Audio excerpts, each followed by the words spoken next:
जय हिंद, नमस्कार। स्वागत है आप सभी का फिर से और एक नए वीडियो में। आज इस वीडियो के थ्रू से मैं आज आप लोगों को आकांक्षा एग्जाम के लिए मैथमेटिक्स का मोस्ट इंपॉर्टेंट क्वेश्चंस बताऊंगा, जो आप लोगों के एग्जाम के पॉइंट ऑफ व्यू से काफ़ी ज़्यादा इंपॉर्टेंट है। इसलिए आप लोग इस वीडियो को शुरू से लेकर के अंत तक देखिएगा। यहाँ पर जो है प्रीवियस ईयर क्वेश्चन 2020 में जितने भी क्वेश्चन पूछे गए थे, यहाँ पर मैं आज आप लोगों को सॉल्व कराऊंगा, ठीक है, जो आप सभी के लिए काफ़ी ज़्यादा महत्वपूर्ण है। वीडियो को स्किप नहीं कीजिएगा। तो चलिए वीडियो को स्टार्ट करते हैं और एक एक करके हर एक क्वेश्चन को काफी अच्छे तरीके से और काफी इजी फॉर्मेट में समझ लेते हैं।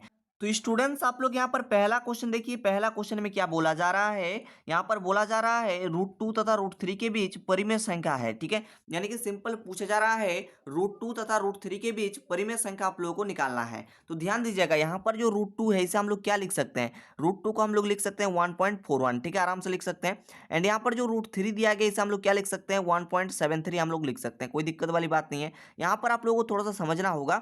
इसको देखिए, अगर हम लोग संख्या रेखा में थोड़ा सा ड्रॉ करना चाहे तो पर आप लोग ध्यान दीजिएगा। यहाँ पर मान के चलिए आप लोग का 1.4 है, ठीक है। यहाँ पर 1.41 को 1.4 लिख सकते हैं। एंड यहाँ पर आप लोग का √3 का जो मान है यहाँ पर क्या है? 1.7 हम लोग लिख सकते हैं, लिखा। अब आपको देखना है 1.4 एंड 1.7 के बीच में कौन सा जो है परिमेय संख्या यहाँ पर आता है। ध्यान दीजिएगा आप लोग। यहाँ पर सबसे पहले ऑप्शन को चेक करते हैं। जब आप लोग 6/5 कीजिएगा और इसको सॉल्व कीजिएगा तो यहाँ पर जो इसका जो मान है 1.2 देखने को मिलेगा। उसके बाद ऑप्शन नंबर 2 को हम लोग यहाँ पर चेक करते हैं। यहाँ पर क्या है?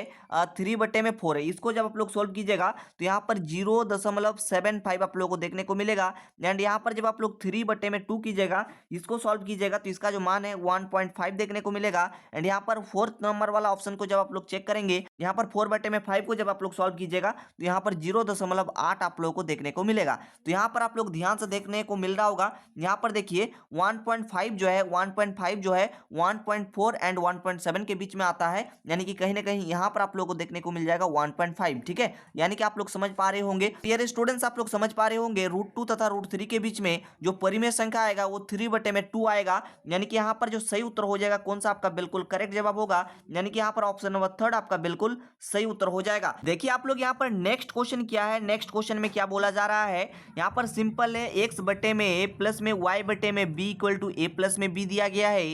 एंड x बटे में a स्क्वायर प्लस में y बटे में b स्क्वायर इक्वल टू 2 दिया गया है। समीकरण युग्म का हल क्या होगा? ये क्वेश्चन में सिंपल जो है आप लोगों से पूछा जा रहा है। तो स्टूडेंट्स, इस क्वेश्चन को जो है आप लोग ऑप्शन से आराम से कर सकते हैं। ध्यान दीजिएगा। सबसे पहले हम लोग ऑप्शन नंबर ए को चेक करते हैं। ऑप्शन नंबर ए पे देखते हैं ये सेटिस्फाई हो रहा है कि नहीं हो रहा है। यहाँ पर x का जो वैल्यू दिया गया है वो a स्क्वायर दिया गया है। एंड यहाँ पर जो y का वैल्यू दिया गया है, ठीक है, y का जो वैल्यू दिया गया वो b स्क्वायर दिया गया है, ठीक है। यहाँ तक मैंने आप लोगों को यहाँ पर लिख ली है। अब आप लोग ध्यान से सुनिएगा, ठीक है। यहाँ पर देखिए सबसे पहले यहाँ पर पहला इक्वेशन जो दिया गया है x बटे में a दिया गया है प्लस में जो है y बटे में b दिया गया है, ठीक है। एंड इक्वल टू क्या है? a प्लस में b है, ठीक है। एंड दूसरा जो इक्वेशन दिया गया है जो कि है x बटे में आपका यहाँ पर a स्क्वायर दिया गया है एंड प्लस में जो है y बटे में यहाँ पर b स्क्वायर दिया गया है इक्वल टू यहाँ पर 2 दिया गया है, ठीक है। इक्वल टू यहाँ पर 2 दिया गया है। मैंने कुछ इस प्रकार से लिख दिया। अब आप लोग ध्यान दीजिएगा। यहाँ पर देखिए x का मान आप लोग को यहाँ पर पुट करना है, y का मान आपको यहाँ पर पुट करना है। ध्यान से समझ में आ गया होगा। अब आप लोग थोड़ा सा ध्यान दीजिए। यहाँ पर x का मान a स्क्वायर है तो यहाँ पर आपको a स्क्वायर बटे में आपको यहाँ पर a करना है प्लस में y का मान b स्क्वायर है तो यहाँ पर b स्क्वायर बटे में आपको b करना है। अब आप लोग इसको सॉल्व करिए। ध्यान से सुनिएगा, बहुत ही आसान चीज है। देखिए यहाँ पर 2 गो a है तो 1 गो a कट जाएगा तो यहाँ पर बचेगा a। यहाँ पर देखिए ऊपर में आपका 2 गो b है, नीचे आपका 1 गो b है तो 1 गो b से आपका यहाँ पर इसको काटिएगा तो b आ जाएगा। यानी कि मान के चलिए यहाँ पर b गुना में b है और बटे में b है तो आप लोग b से b काटिएगा तो यहाँ पर b आ जा रहा है, ठीक है। समझ में आ गया किस प्रकार से क्या हो रहा है? मैं आशा करता हूँ कि आप लोगों को इतना चीज समझ में आ गया होगा। तो यहाँ पर देखिए, यहाँ पर आपका a बचा हुआ है, यहाँ पर आप लोग देख सकते हैं बीच में है प्लस तो यहाँ पर प्लस देंगे, है ना। इतना बात क्लियर है, समझ में आ रही होंगी, है ना। यहाँ पर मैंने प्लस दिया, उसके बाद b है तो b लिखते हैं। तो देख सकते हैं इसको सॉल्व करने के बाद यहाँ पर a प्लस b आ गया है। यहाँ पर भी देख सकते हैं आपका a प्लस में b है, ठीक है। यानी कि पहला इक्वेशन तो ये सेटिस्फाई कर गया। अब हम लोग दूसरा ऑप्शन को चेक करने का यहाँ पर प्रयास करते हैं। देखिए दूसरा ऑप्शन को किस प्रकार से हम लोग चेक करेंगे। यहाँ पर थोड़ा सा जगह की कमी दिख रहा है, यहाँ पर थोड़ा सा ध्यान दीजिएगा। a स्क्वायर करते हैं, नीचे आपका a स्क्वायर है तो नीचे हमने a स्क्वायर कर दिया प्लस यहाँ पर y का मान b स्क्वायर है तो b स्क्वायर लिख दिया, नीचे आपका b स्क्वायर है तो बटे में यहाँ पर b स्क्वायर कर दिया इक्वल टू आपका इसको सॉल्व करना है, ठीक है। देखिए a स्क्वायर से a स्क्वायर खत्म होकर के यहाँ पर 1 हो जाएगा, बी स्क्वायर से बी स्क्वायर खत्म हो जाएगा, यहाँ पर 1 हो जाएगा। तो 1 प्लस 1 यहाँ पर कितना होता है, 2 होता है। तो यहाँ पर मैंने 2 लिखा। देख सकते हैं यहाँ पर 2 आ गया, यानी कि ये भी सेटिस्फाई कर गया, ये भी क्या है, सेटिस्फाई कर गया। यानी कि ऑप्शन नंबर ए आपका बिल्कुल सही जवाब हो जाएगा। मैं आशा करता हूँ ये भी कंसेप्ट आप लोगों को जो है समझ में आ गई होंगी। अगर कोई भी दिक्कत लगा नीचे कमेंट सेक्शन पे कमेंट करके हमें जरूर बताएं।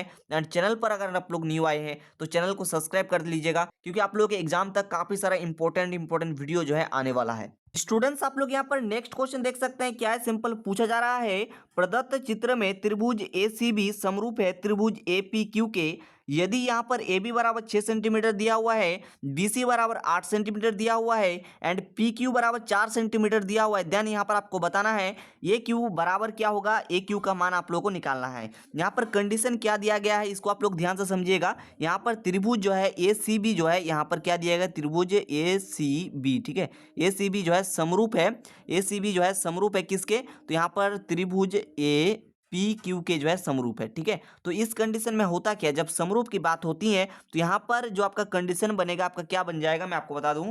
यहाँ पर आपका जो BC ये वाला आप लोग जो देख पा रहे हैं, ये वाला जो भुजा है ये किसके बराबर हो जाएगा, ये जो है PQ के बराबर हो जाएगा। एंड यहाँ पर आप लोग का जो AB आप लोग देख पा रहे हैं AB, ठीक है, ये किसके बराबर हो जाएगा, AQ के बराबर हो जाएगा, ठीक है। बस इस बात का आप लोगों को ख्याल रखना है। चलिए इसको हम लोग सॉल्व करते हैं। तो इस कंडीशन में अगर हम लोग देखें तो BC जो है BC बटे में आपका यहाँ पर PQ हो जाएगा, इक्वल टू ये किसके इक्वल हो जाएगा, ये जो है AB बटे में जो है AB बटे में जो है AQ के बराबर हो जाएगा, ठीक है। तो मैंने कुछ इस प्रकार से लिख दिया।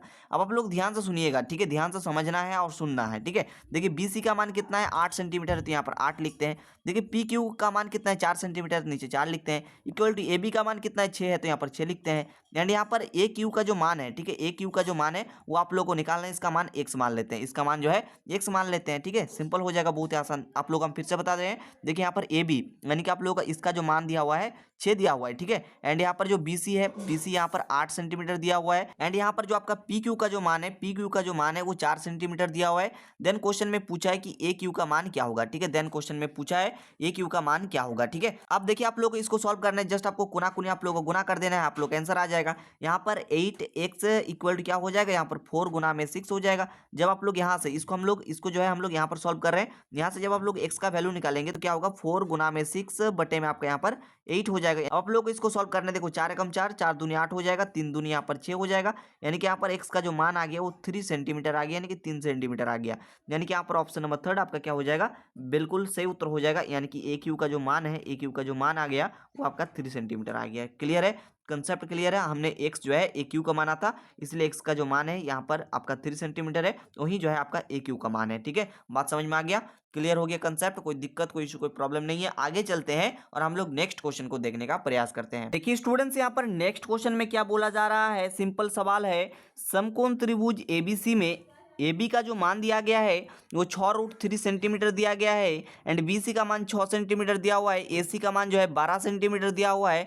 देन एंगल A का मान पूछा है। तो सबसे पहले हम लोग यहाँ पर समकोण त्रिभुज यहाँ पर ड्रॉ कर लेंगे। तो यहाँ पर हम लोग सबसे पहले समकोण त्रिभुज ड्रॉ कर लेते हैं, इसका नामकरण कर देते हैं। यहाँ पर लिखते हैं A, यहाँ पर लिखते हैं B, यहाँ पर लिखते हैं C। तो यहाँ पर त्रिभुज ABC क्या हो गया, समकोण त्रिभुज हो गया, ठीक है ना। आप इतना समझ में आ गया। अब आप लोग देखिए यहाँ पर जो AB का मान दिया गया है 6√3 यहाँ पर मान दिया गया है। एंड यहाँ पर AC की बात करेंगे तो ये 12 सेंटीमीटर दिया हुआ है, ठीक है, 12 सेंटीमीटर दिया हुआ है। एंड अगर हम लोग BC की बात करेंगे तो BC जो है 6 सेंटीमीटर यहाँ पर दिया गया है, ठीक है। जितना चीज़ समझ में आया, यहाँ पर जो है एंगल A का मान आप लोगों को निकालना है, ठीक है। तो आप लोगों को थोड़ा सा ध्यान देना है, 90 डिग्री के सामने वाला ये वाला हो जाएगा कर्ण, ठीक है, ये वाला क्या हो जाएगा, कर्ण हो जाएगा। तो यहाँ पर कर्ण लिख देते हैं, बात समझ में आ रहा है, कोई दिक्कत वाली बात नहीं है। यहाँ पर एंगल A निकालना है, यानी कि इसके सामने वाला आपका यहाँ पर ये वाला हो जाएगा लंब, ठीक है। यहाँ पर इसको लंब लिख देते हैं, ठीक है। एंड यहाँ पर आप लोग हम बता दें ये वाला आपका आधार हो जाएगा, तो यहाँ पर हम आधार कर देते हैं। यहाँ पर AB वाला जो भुजा है ये आपका आधार हो जाएगा, तो यहाँ पर मैंने आधार कर दिया। अब यहाँ पर एंगल A का मान निकालना है, कैसे निकालेंगे ध्यान दीजिएगा। यहाँ पर आपको लंब भी पता है, कर्ण भी पता है, आधार भी पता है, तो आप लोग किसी चीज का भी प्रयोग कर सकते हैं।